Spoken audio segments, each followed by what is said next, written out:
When the pressure is high and the energy low, that's when your business needs inspiration to change and to grow.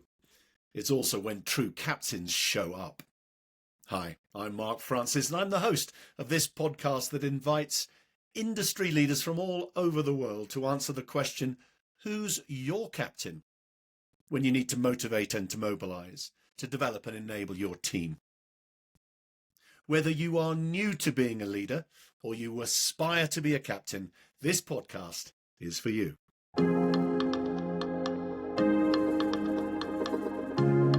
I am joined today by Vicki Anstey. Vicki, hi. Hello. Hi. Nice to be here. It's really exciting because I've just read your book cover to cover, your amazing book cover to cover, which I've got here. I'm so impressed. I put that in the post to you on Friday and you'd read it by lunchtime on Saturday. It's kudos to you, though, because if it wasn't well written, I wouldn't have done. So I'd have skimmed it and picked a couple of bits and looked intelligent talking about it.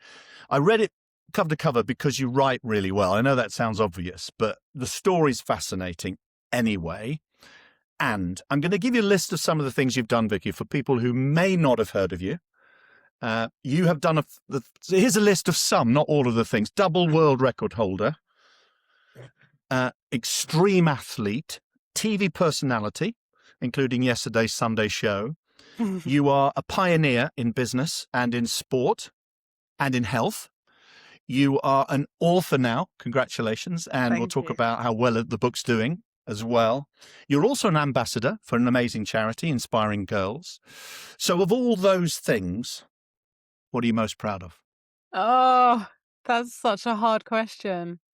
The one that gets my heart is being an ambassador for Inspiring Girls, because that's really ultimately what it's all about for me is kind of being the person that I needed growing up, and Inspiring Girls is all about putting female role models in front of young girls, showing them what's possible, raising their aspirations and goals. So if I can do that for, one girl, then that's a dream come true. But I never honestly thought I'd be any of the things that you've just No. Well, when you were described. 30, none of that was true. Is that right? When did you start bar work? Well, no, I was running my business. No, maybe not when I was 30.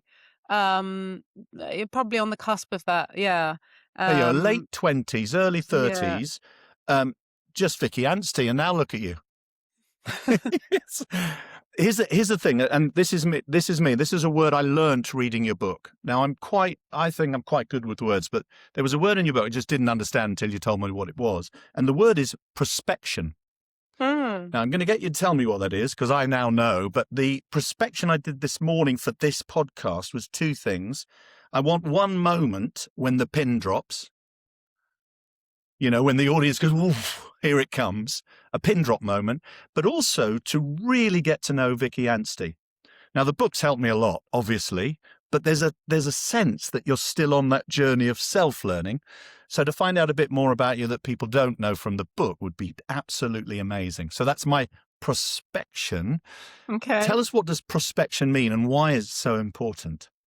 Yeah, prospection is something that is unique to human beings. It's the consideration of possible futures, which can be anything. It can be, sort of visualization of things that we might want to achieve in life. It can be even on a very basic level, if I save money from this, I make something else possible, for example. Like it's something that's just kind of programmed into us to allow us to see different possible outcomes for ourselves.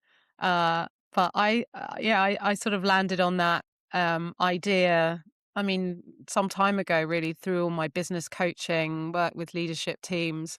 And I find it, a really interesting aspect of human psychology that perhaps not all of us ever tap into, or, at least if we're not even aware, as you weren't, that it exists for us, then how can we kind of harness it consciously? So that's something that I kind of build into my coaching is that idea of future self, and that really we can be anything that we want.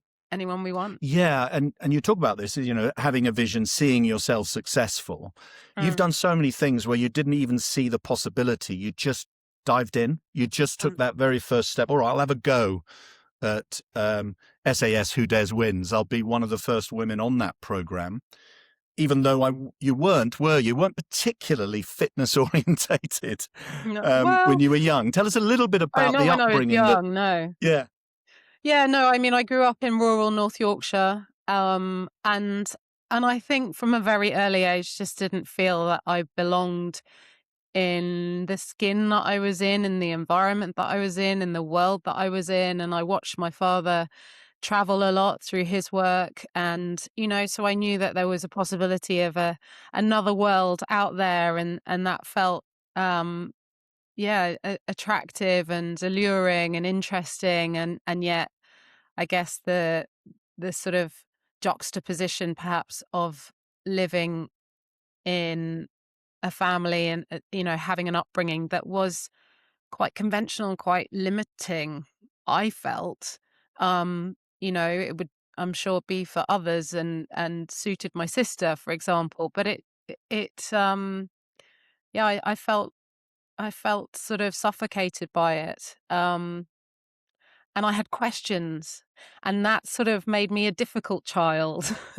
That a bit of a rebel, label. You talk about. A bit of a rebel. And we should never call children difficult. And I used to find it so confusing because I'd look for the evidence of that. Well, how am I naughty? How am I disruptive? Or, what things have I done that have got me into trouble? And I couldn't tell you a single one, but I had questions about certain things that just were taken for granted and that were expected. And I suppose over the years, I learned how to kind of adapt and to self-edit and to quieten myself. And yet, I think in most of us, there's that kind of inner rebel, isn't there? That perhaps we hope for a different kind of life, or we think that it might be possible that something else exists, even if it's not really in front of us. We can't really see it. Well, this is the thing that I need to understand, because something triggered in you. You were following the standard path. Get a good job, as it happens in advertising, really good job with IKEA, get married and do stuff, right? And just it's nice and safe and lovely. Something triggered in you that said no. And it didn't just, I'm going to do something different. Everything you've done since has been incredibly bold. So as an example, you talk very early on in your book about an incident when you were young with your sister where, frankly, you nearly drowned. So you were and still are, to an extent, terrified of water. And yet in SAS, you were diving and dunking in ice-freezing water. And you've done so many expeditions since, which are based on the ocean.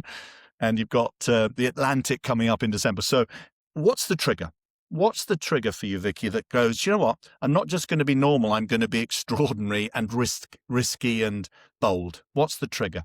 I wish it was as simple as that, Mark. I wish I could give you that moment. And people do ask me that a lot. What, sort of what was the seminal moment that made you leave your marriage? That was really the catalyst for everything that kind of followed. But the truth is that I let things kind of fester under the surface for a really, really long time. And again, I think a lot of us do that. We become accustomed to the way things are, the biggest lie we're ever told. This is just how things are. And you're not in control. Yeah, exactly. And I think I got the marriage that my upbringing, my childhood kind of conditioned me for, and the sort of gendered roles within that relationship. And it was 20 years. We change a lot over that period of time, inevitably. And the relationship changed a lot. And I started, I suppose, to start seeing the cracks and the evidence of it being not just a relationship that wasn't right for me, but actually a relationship that just wasn't right, full stop. And I didn't have my own bank account, for example. I had no real agency over my personal affairs, and sort of suddenly coming to this realization that initially had been I'd accepted for myself, I suppose, out of naivety and the sort of norms of my childhood, and then suddenly starting to actually question that. And I suppose if there was anything that triggered that, it would be the pivot that I made in my career from advertising into the fitness world, and that physical capability slowly but surely giving me emotional and mental courage to again allow those questions to come to the surface, to start asking and challenging things. And then, the responses that came back became more and more unacceptable. And, eventually I realized that I was seeing evidence of a dysfunctional relationship that if I then chose to accept what I was quite clearly seeing in front of me, then I was compliant in that. I was inviting that into my life. And really, I reached the age of 39. I was about to turn 40. And I remember just reflecting, and I suppose those are those seminal moments perhaps in our lives. It's sort of a moment of reckoning, or a significant birthday, or maybe for someone else, their kids leave home, or, you change careers, or there's something that kind of makes you sit back, reflect, and consider whether this is the life that you want. And I truly did. I thought to myself, is this how the next 40 years of my life plays out? And I couldn't bear it. I suddenly just had this compulsion that that couldn't be all there was. And yeah, I found the courage eventually. It probably took even maybe a year or so after that, to actually leave. I'm, And I'm, then, al- I'm almost laughing, Vicky, because, that certain people talk about courage where you go, well, I'm going to try something new. That's courageous. You don't just try something new. You go big. You go enormous when you go.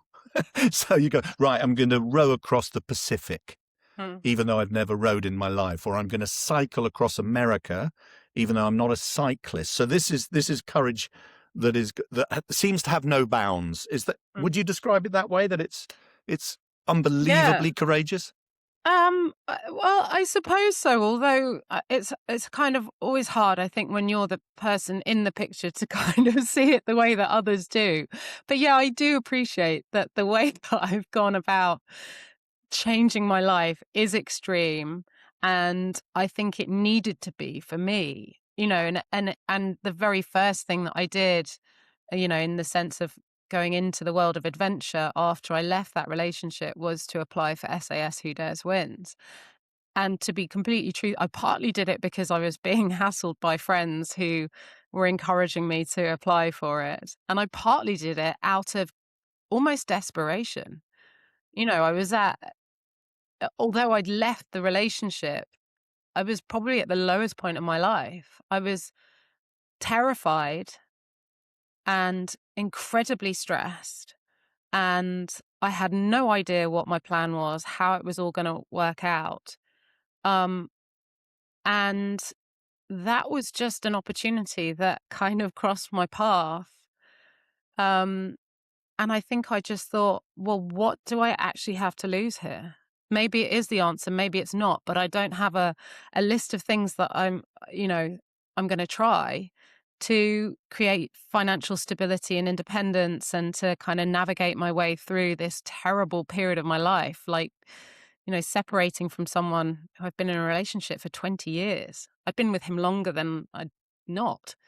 And that was a huge adjustment to make. So I think I kind of needed something that extreme to show me that another way was possible, and that is what SAS Who Dares Wins gave me. I mean, it's the most kind of concentrated, accelerated version of a life inflection point that you could imagine. Do you know, there's a nugget here, though, about in my view, what makes you exceptional is that it's the environment that you're in, which is incredibly stressed for loads of understandable reasons, not least that financially you weren't in a great place with your business. So it's massively stressful. And what most humans do under stress is protect themselves. They go into the shell and go back to parents. We're not going to talk too much about that relationship, No. but you know what I mean? Most people protect, you actually expand, you go unbelievably big. So that's, I think, exceptional. And one of the things that struck me in the book, really viscerally struck me, is the photograph of you after the boat trip. So I say boat trip, the Boat trip. massive journey across the Pacific, where you broke a world record, which is incredible. But what struck me is what you looked like in the photograph. So, and I think you call it out in the book, you're smiling, but there's nothing behind that face. No. Because it wasn't the physical challenge that made you look and feel like that. It was the mental challenge of not having support on the boat from two crew members that just weren't teammates. They were, frankly, from my point of view, bullies. And so, again, normal human beings actually just give up. They just go, I'm not going to row anymore then, sod you. You don't care about me. I don't care about you. I'm out of here. But the sacrifice is about as draining as anything can be. And it looked like that in the photograph. Tell me a little bit about that, because it's an extraordinary part of your book, because you're so articulate in talking about it and so real and raw. It's extraordinary. Just tell us your reflections now. Yeah, I mean, that came about straight after SAS Who Dares Wins. In fact, I met someone at a press event for the show who asked me if I'd like to row an ocean. And I had this fear of water, this lifelong fear of open water from the drowning incident that I'd had as a child. And hadn't had a great experience with the water tasks on SAS Who Dares Wins, and sort of gave myself quite a hard time about that for a while. Well, you had to be dragged out, didn't you? You had other fellow contestants dragging you out of the water to save you. That's right. And I thought that was going to be it on SAS Who Dares Wins. I thought I was going to be kicked out at that point, and I wasn't. So, but I came out of the show feeling a bit disappointed in myself. Gone are the days where I now sort of mask that vulnerability. I do see it absolutely as a strength. But, back then I was just kind of learning to face fears, and I felt that I'd failed in that regard, and that this fear of water that just felt all consuming in my life, that had held me back from so many things and experiences, was still there. That and so when this girl asked me if I'd like to row an ocean, my mind just spun at 100 miles an hour.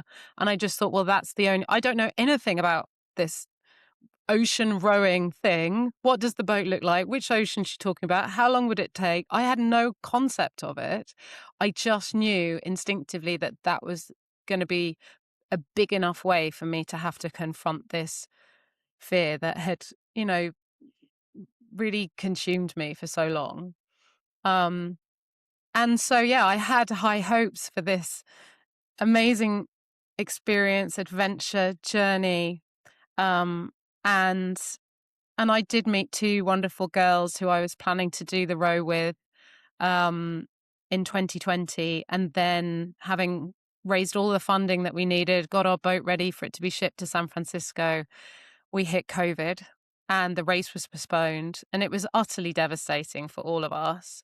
Plus, Barworks, your business went into a very difficult situation. Exactly. Well, I mean, the whole world did, really. We were all sort of struggling to adapt at that stage, weren't we? So the two girls that I'd originally planned to do the row with weren't able to defer their places. And so I was sort of left with the boat and all this funding, and the least experienced of all three of us, really. They were both, quite experienced rowers. Faced with the prospect of the whole thing unraveling or finding new teammates. And so I chose the latter. So many expectations on us to do this row, not least inspiring girls who we were raising money for. So, so I found these two teammates. Well, I found one of them, or she rather found me in a way. And then That's she Jane brought Leonard. That's right. And then she brought her team, a friend of hers who lived in Dubai, into the team with only about 3-4 months to go. So very late stages. And so I didn't meet Orla until we got to San Francisco at the start line of the race, which is clearly not in anyone's, smart planning. 101 of team behavior or teamwork, or But I was so desperate that the whole thing wouldn't unravel again that, we kind of forged ahead and we made the best out of a bad situation. And, but, there were a lot of early warning signs that I think I ignored. Again, lessons to learn, and But that I did would learn. you say is that bad judgment or bad luck? Are you a bad judge of character? I thought that for a while because anyone who reads the book will pick up on a few interesting relationship choices in my life. So yeah, I have reflected on that maybe, but I also have incredible, wonderful people in my life, so I can't see that that's necessarily the case. So we're I going to think say I was bad luck. scared. We're going to say I bad think luck. well, I think the truth is, Mark, I was terrified of it all unraveling again, and I just didn't have really the courage to stand up and to ask the difficult questions that were necessary to understand value systems, to really get to know each other, and there were a lot of external factors as well that didn't play to our favor. But my whole life I'd sort of learned to sit back and accept and tolerate and adapt and self-edit and smooth things over for other people. And so I suppose I slid back into that pattern to some extent. And, Jane particularly, big character, big kind of physical capability, background in international rugby and in the army. And I was in awe of everything that represented. And she must clearly know about teamwork because she's operated in that environment. And, I hadn't even really played sports at school. Well, I'd I never think been there's in the that key. kind of environment. There's the And key. No team sport at school, because the environment's very different in a team as opposed to being an individual. Because a lot of your endurance you can do and behave as though you're an individual, can't you? If you're rowing or cycling, you're doing your bit yeah. on its Mm, own before you then mm, hand over to someone else. So you mm. can be an incredible individual in a sport like that. Whereas other sports you can't. You have, England don't win their football matches unless, I'm talking about the Yeah. Lionesses now, unless everyone is performing to their highest ability. So it's Yeah. vital in that sense. Yeah. So what's the lesson then? What's the big lesson Oh, about I think team choice? the big lesson is to ask the difficult questions on dry land before they inevitably unravel out at sea, to use a very obvious metaphor. But yeah, there were some really difficult behaviors, which I won't go into now. If anyone's interested, they can read them in detail in the book. And I hadn't encountered behaviors like that. I didn't know what to do with them. I was seasick for 23 days, which is utterly debilitating. And, you're thinking about all of the sort of emotional adaptation, physical adaptation, sleep deprivation. And we were all, of course, subject to those things. So, they take their toll on your ability to operate well as a team. But I think fundamentally, we didn't share the same kind of approach to leadership. We didn't share the same value systems. I'm not even sure that we were particularly aligned on our purpose, our reasons for being there in the first place. And so inevitably all of that does start to unravel under fatigue and stress and pressure. And it was incredibly isolating for me. A team of 3 is probably never a great number, is it? But this was particularly bad. And but it really was probably the most difficult, borderline traumatic experience of my life. But Well, you I can see it in also the see it as photo, Vicky. The yeah, photo of you at the end, you were a hollow shell. And, yeah, I just want to bring to life for people this point. I'm heavily involved in sport. I coached women's rugby at elite level. I coached against Jane Leonard, so she was captain of Wasps. I was the coach at Richmond. I got to know her as a player. I thought she was an outstanding player. mm, I didn't see the quality of captain because they didn't learn when we beat them. We were the better side and we tended to beat them. They didn't seem to come with a different game plan. So that's my insight about the individual. But I'm just going to give you a little flavour. I took a sevens team to Denver, a male sevens team to Denver. And Denver is a mile high. And the rarefied atmosphere, we had 2 players that couldn't really cope. So they were throwing up at the side of the pitch. because of their body couldn't cope with that Altitude level of sickness. stress. Yeah. And their performance dipped dramatically after being sick once. You were ill for 20, did you say 23 days? Yeah, I was seasick for 20 days, and then I stopped feeling nauseous and started eating because I was starving. I mean, I lost 15 kilos. I think I actually lost more than that at certain points, because after that, you know, once it passed, I started to eat again. So I'd lost 15 kilos by the time we got to Hawaii. And so once I started eating again, for 3 days, my body rejected the food. So I had what I now know to be refeeding syndrome for 3 days after the actual seasickness stopped. So you couldn't eat once you were better, effectively. Is that what Yeah. you're saying? You Yeah. couldn't regenerate. Wow. Yeah. Which just felt Danger. like torture. Danger. But, you know, I mean, you asked me earlier about sort of why, how do you kind of keep going? How do you not just sit there and say, you know, I'm not doing this, I'm done? Like, something like an ocean row, an unsupported ocean row, there's no way out. And that's one of the, you know, beautiful things about choosing something as extreme as I have, that it takes you into a place where you have to work it out, whether that is, you know, in creating positive team dynamics, as I have done subsequently in some of the other things that I've done, or whether it is, as the book really is all about, is focusing on your internal climate. It's trying to let go of this instinctive need that I think we have as human beings to catch and manage and predict other people's behaviors, to sometimes put ourselves at the center of them and think it's our fault or it's all about us. And very often you realize, with perspective, with distance, with time, that was never about me. That had nothing to do with me. Of course, I was part of the dynamic, and, you know, there's all of that kind of interplay.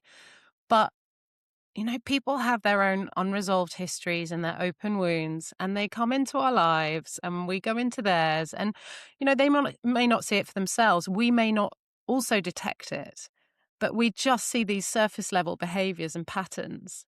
And we think somehow it's our business to alter that, to try and adapt to it or change it or fix it.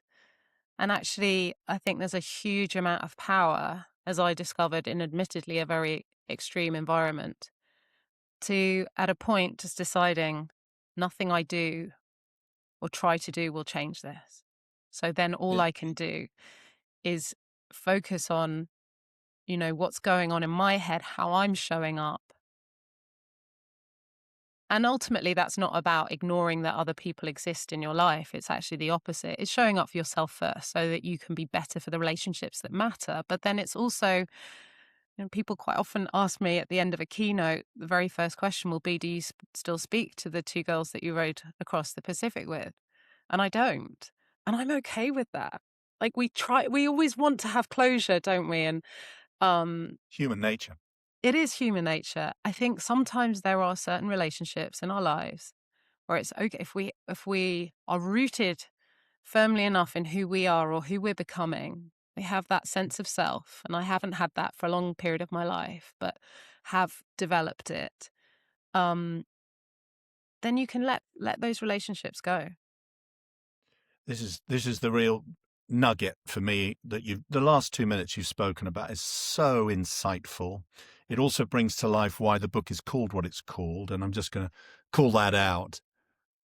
Other people are like the weather. I'm just going to read a little bit about this because I love the way you write, because it captures the imagination and it provokes. You provoke with the quality of your writing. I learned, so this is your words, I learned that other people are like the weather, not something to control, but something to notice, to respect, and sometimes just to stand in and feel. We think transformation arrives like thunder, but more often it begins with a whisper, a quiet discomfort, a jarring, a sense that the life we're living isn't quite ours. I mean, I think it's brilliantly written, Vicki, but also I think it captures you and your experience. I'm not going to call it a journey. It's an experience, and it Mm. captures it brilliantly. I So tell think us a little bit I about really think that. that's the biggest thing that we can discover in our lives is to, live with intentionality, is to question whether the life we have is the life that we want, and to realize that that choice is the only reason that we're here. I Yeah, I don't know think if that's you've ever come brilliant. I think across that's the 5 brilliant. regrets of the dying. Yeah, not Um, good. Do you want to tell us? Well, so the 5 regrets of the dying sounds like a very depressing book. It's incredible. It's so uplifting, really, and it's written by a palliative care nurse called Bronnie Ware, who did a study on people at the end of their life under her care, and she asked each of them what was the biggest regret that they had, and the number one regret of the dying was that I wish I'd lived a life true to myself and not the life that others expected of me. I find that so powerful that comes from the mouths of people who are at the end of their lives, reflecting back. They have no axe to grind. There's no kind of specific motivation for saying anything other than the absolute truth. And how sad if we do get to the end of our lives and feel that we've, played a role for other people. And I How think did it's you never go too late about to start writing? that. Yeah, how did you go about writing this book? Because it's a totally different skill set to be an author from anything that you've done before. It's another one of you are just going to go for it. But how did you go about writing the book, Vicki?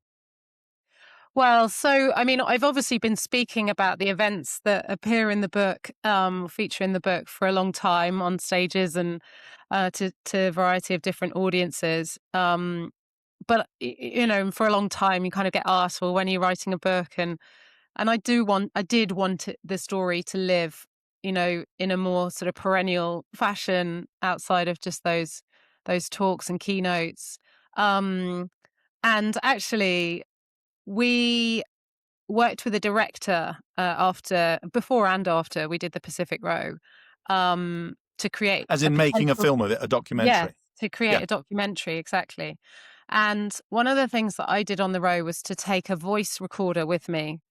And my intention with that was that perhaps we would each lay down voice recordings, and it would be really interesting to see kind of what we had at the end of it, because of course all 3 of us would have slightly different experiences.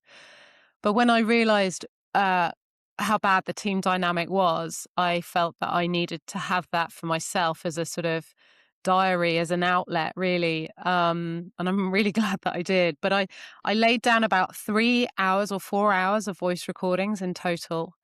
And I sent this to the director, Mark, a wonderful guy who was very collaborative with all of us and played a very impartial role in creating a trailer for a documentary. And he sent me back a transcript of those recordings, and he said, this will be your book one day. And so that sort of, well, initially I just rejected the idea and thought, oh my God, I'll never write a book. And anyway, who would want to read it? But then I couldn't Are you stop well thinking read, about it. Vicki? Did you read a lot when you were younger? Um, yeah, quite. I mean, but also I grew up in the world of advertising, and I wasn't a copywriter.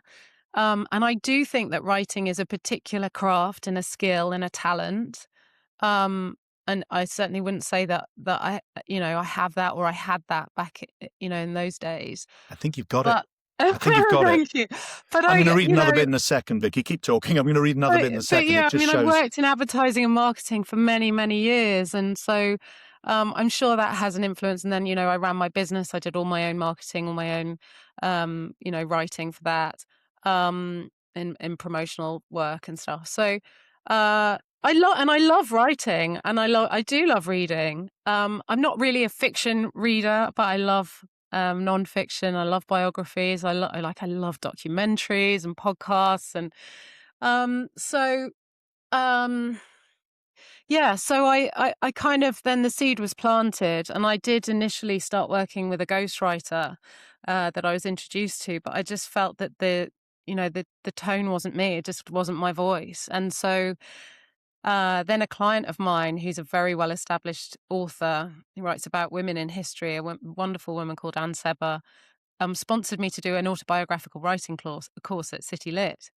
And Oh, so I useful. started doing that, which was just wonderful. And, a complete sort of distraction from all of the other stuff that I was doing at the time, that I go up every Wednesday afternoon and spend, 2 or 3 hours with other budding writers and get their feedback. It was very confidence building. And then through the process of that, I met someone who's from Northside House, the publisher that I've There's their worked logo. with to Yeah, create the book. excellent. And and he is also a wonderful writer. And so, right from the first manuscript, he's sort of, been incredibly supportive and helped edit. And so lots of different kind of influences. And I had, early reads done by certain people. And so it's been quite collaborative, but just also just hugely cathartic. I had therapy through the process of writing the book,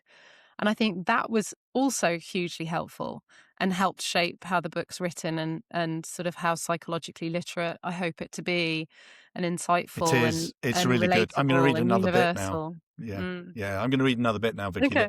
In, interestingly, a friend of mine who's also a motivational speaker like yourself, Benita Norris, brilliant speaker, Everest climber. Yeah, I Um, know about she's Benita. brilliant, but she got a ghostwriter, and they wrote the book and gave it to her, and she said, "It's not me. Yeah. It's just not me. It's not the tone you mention." Mm. Now, I'm a passionate believer in storytelling being crucial. I train it, storytelling, it's so important. This is what you say about storytelling. I just love this section. Storytelling has such a primal importance. It's the flip side of what happens to us physiologically when we feel our voice is silenced. The need to be heard is driven by the vagus nerve. Once activated, our whole system functions better, leading to collaboration, flexible creative thinking, and feelings of belonging. And the stakes are very high. If we don't connect like this, or in other vital human ways, then we can experience the disassociation, feelings of powerlessness, and reduced self-esteem. Voice is a biological imperative. Mm. It's brilliantly written because, as I said, it's a topic I'm passionate about. So when I read someone talking about it, I either connect with that point or I go, oh, it's a bit obvious or flat. Mm. That's exceptional for me. And everything about it triggered. Two things triggered. One, your experience on the boat where you were cold shouldered. I mean, it was as simple as that. Mm. So your voice was not heard, Mm. and it was horrendous, and you explain it brilliantly. So that's one point. And the second thing that triggered is inspiring girls. That's what Yeah. it's about. Your story in its essence, whether that's you speaking or in the written word, is the point of inspiration, because you then become the role model, which is what inspiring girls is all about. So that's my Yeah. take. Wow, Mark, that really means so much that you've picked up on both those things. Yeah, I mean, 60 days is a really, really long period of time to have to not react, to have to just accept and accommodate poor behavior. I'm not someone, if I see, injustices, I will stand up to them for myself, for other people. But a 24-foot boat in the middle of an ocean is not a place to allow conflict to escalate. And I knew that. It was unsafe enough without things getting to that point, and they very nearly did. And so that was a hard thing, and also I did that 4 years ago. So not only was it the 60 days on the boat, but it's the years after as well, processing, working through it all, kind of decompressing, making sense of it. And yeah, so the book is in a certain way about regaining that voice, but it is as exactly as you say as well. It's about showing other people, and not just girls necessarily, but I do hope that young girls can see themselves in me a little, but also just the world that I grew up in was, we don't talk about these things. There are certain things that are just not discussed, and that's not about breaking privacy or telling somebody else's truth. It's my life, it's my story, and I think it's incredibly healthy to sit with it, to understand it. That's, writing the book has become part of the transformation itself. By writing it down, it's led to a greater understanding of the experiences that I've had. I think that is incredibly healthy process to go through, and if we can learn from each other's experiences as well, then perhaps that helps someone else. So yeah, it is about standing up, owning your voice, owning your truth, saying it out loud, being proud, and sort of not hiding behaviors behind a screen, or behind perhaps the sort of conventions or expectations of society and the kind of cultural norms that have existed for so long. I love the way you showed your learning from that lack of teamwork when you were in the cycle ride, where you were with a great team. Yeah. And again, cycling wasn't your thing, so you were the novice in the group, being led by experts, as it were.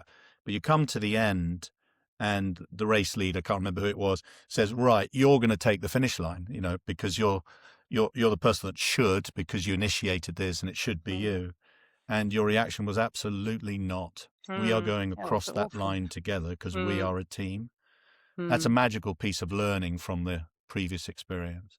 Yeah, I mean, I honestly can be transported back to that moment where, it was so important to me that Race Across America was a good experience, that it would restore my faith in teamwork, that I could see for myself that I could operate well within a team.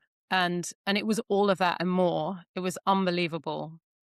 Friends for life, exactly how it should be, memories for life, cherished memories. People I still see and still catch up with regularly. And that one moment where it was suggested that because I'd initiated the whole, and it was actually a sort of misunderstanding of the race rules, that only one person could cross the line. Yeah, you challenged it, didn't you? You said, no, the rules say it can only be one. I just thought on. In that moment, I thought, this is where it all comes tumbling down. I can't bear it. Like this, if I were them, if I were my other teammates, I would think, what the hell? Like, why does one person take the glory of a huge team effort? I couldn't fathom it. And so, I challenged it just to really understand, did it actually really have to be one person? And then it turns out it didn't. And thank God, then we could all ride across the line together. And it was just unforgettable. Magical. Yeah. Why don't you do these things solo? And the reason for the question is, you're just about to do another amazing endurance test in December as a pair with a great partner. Why don't you go solo? Because you've got the ability to. There's no question you can. Yeah, I mean, I have done a couple of things sort of solo. I did a race across the Arctic, and then the following year a race across Kenya. So both ultra distance marathons, 250 kilometers, where you're basically kind of carrying everything that you need to survive. And they're both big races, so maybe there are kind of 30 other people, but you are pretty much on your own the whole time, and you're responsible for your own pacing, and you're packing your kit, and getting yourself there, and feeding yourself, and everything. I did the Arctic with a friend, which was exactly what I needed after the Pacific, and then I did Kenya completely on my own. And I did for a time get into this cycle of exploring self-reliance, and wondering if it really was the case. And this Kenya in particular was after a very bad relationship breakup and a betrayal, and that was really hard to come back from. So it was sort of a demonstration to myself that I could get back up on my feet and dust myself off and go again. But I was kind of going quite hard into that, self-reliant, hyper self-reliant phase. And it did teach me a lot about my personal capacity, and that if I cannot rely on anyone else, or if I don't have anyone else around me, do I have it within my resources, my internal resources, to figure stuff out? And what I mean by that is, in doing endurance races like that, you're kind of, there is a potential for risk and danger. Like if you don't hydrate well enough early on, if you get too cold or too hot in the Arctic, that is really dangerous. So it's about looking after yourself. It's about being preemptive about these things. It's about the planning. It's about the discipline. It's about the admin. Making sure that you can get yourself to the finish line or to safety. And I think that carries across all sorts of situations in life. And it is a wonderful thing to realize that you are capable of so much more than you thought you were on your own, but it still doesn't replace that biological need for belonging, and it shouldn't. Like self-reliance is incredibly empowering, but it should never preclude having healthy relationships with other people. And that's where I then came back to Race Across America and wanting to do that as a team and wanting to have that shared experience. And same again for the Atlantic Row that I'm doing later this year as a team of 2 women. And we're both actually going into that with past experiences that haven't played out all that well in teams. But in a way, I think that's kind of our secret weapon, because we're aware of it, we've lived through it, we've got through it, and we're making sure that we're putting everything in place to function to the best of our ability to perform optimally in spite of everything that ocean's going to throw at us. Yeah, I love this point, Vicki, that you need to be completely self-reliant, and doing solo events gives you that inner strength so that your partner doesn't have to lift you up. You can lift yourself up, and that makes you a better team member in my experience. I agree. I think teamwork is all about, your book's about captaincy, right? And there's that kind of analogy, isn't there, about player, captain and coach, and that I think a good team player can play every single one of those roles. Well, this podcast is Who's Your Captain, and you're the captain, but then so is your partner, and you take it in turns to lead. That's the point. Yeah. It isn't just one. I'm going to ask you, one of the things I love about your book, and there are several things, is your coaching task. So at the end of every chapter, you do a great summary of what you've said, you reinforce, and then you say, here's the coaching task. So you coach the reader. And one of the questions in that, I think it was task 5, is the question I'm going to ask you. What is the long-term goal that you now have and care deeply about?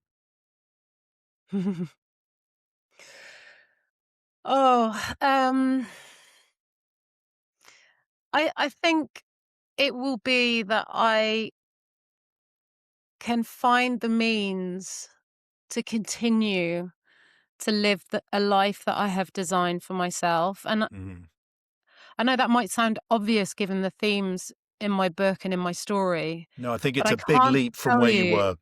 Yeah, it's huge. But also my recent experience of writing that book, it nearly finished me off. Writing the book was in many ways harder than doing. Is that because of the emotion you had experiences. to share to be authentic? It took a lot out of you. Not just that, but just so that was a huge part of it. Yeah, massively exposing. I'm taking really big risks by talking openly about certain relationships, Definitely. and making the right decisions about that took time and reflection, and as I've said, therapy, and really soul searching to think what's the benefit of doing that? I could have written a book that would have skirted around almost every edge, every kind of jagged edge of every event in my life, and you probably wouldn't have read it from cover to cover on a Saturday morning, or ever potentially. It wouldn't have served a purpose. It needs, if I'm going to go into it, I knew this right from the start. I had to go in it, tearing strips of skin off, and that honestly is what it's taken. But equally, the process of writing and publishing a book is, again, something that I had never done before. But I've been there. I wasn't a rower, I wasn't a cyclist, etc., etc. It is about learning new skills, learning, about new processes, meeting new people, pulling a team together, understanding sort of systems and, the world of publishing is quite archaic and ripe for disruption. And there are certain things that don't happen that you think, that's mad. Why isn't that automatic or automated in some way? So frustrating. And I mean, honestly, the last 3% of that process, when the book was basically ready, was nearly finished me off, really. And Wow. you're then kind of getting to a point where you're about to launch something very publicly that is deeply personal. And that's really daunting. And all the what ifs, what if people don't read it? What if people hate it? What if people come at me? What if, it doesn't really resonate? And I'm absolutely blessed. I'm sure there will be some people who don't love it for whatever reason, but I've had so many positive reviews from people that I really value. And yeah, to wake up this morning and see it number 3 on Amazon's bestseller list as a new author is just madness, really. Well, it's amazing. And beautifully, we're recording this. So when it goes out in about a month, I'm certain you'll be number 1. And, the thing is, it's a must read. That's one thing to say. It's incredibly successful, partly because you're known. You are a TV personality and you're a motivational speaker. So that helps because it means when you speak, people buy the book. But you're not number 3 because of that. You're number 3 because of the quality of the book. Thank you. Because then people who read it say to other people, you need to read that. Yeah, it's interesting because I think the title is quite intriguing. Yeah, it is. And that was intentional, but and I love the cover. It's beautiful. And there was a period of time when we were kind of in the pre-order phase where you tell yourself all sorts of, and you tell yourself, is that Kenya? Is that the run across the desert? Yeah, you can see the different terrains that are kind of stacked up there. So there's the Arctic and there's the ocean as well. But we tell ourselves all sorts of mistruths, don't we? Where we're like, people just like the cover, or maybe people are just intrigued by the title, or maybe people have heard me speak, or they remember me on SAS, whatever. But to actually get to a point where it's doing really well because of the book and the contents and the quality of the writing, and that means everything. Well, congratulations, and a huge thank you for being on this podcast. Inspiring girls. I went onto the website, inspired by you, and there's a stat there that says 93% of teenage girls are still looking for a role model. And beautifully, that's what you are. So congratulations for that as well. And a huge thank you for being on the podcast, Vicki. Thank you so much for having me, Mark.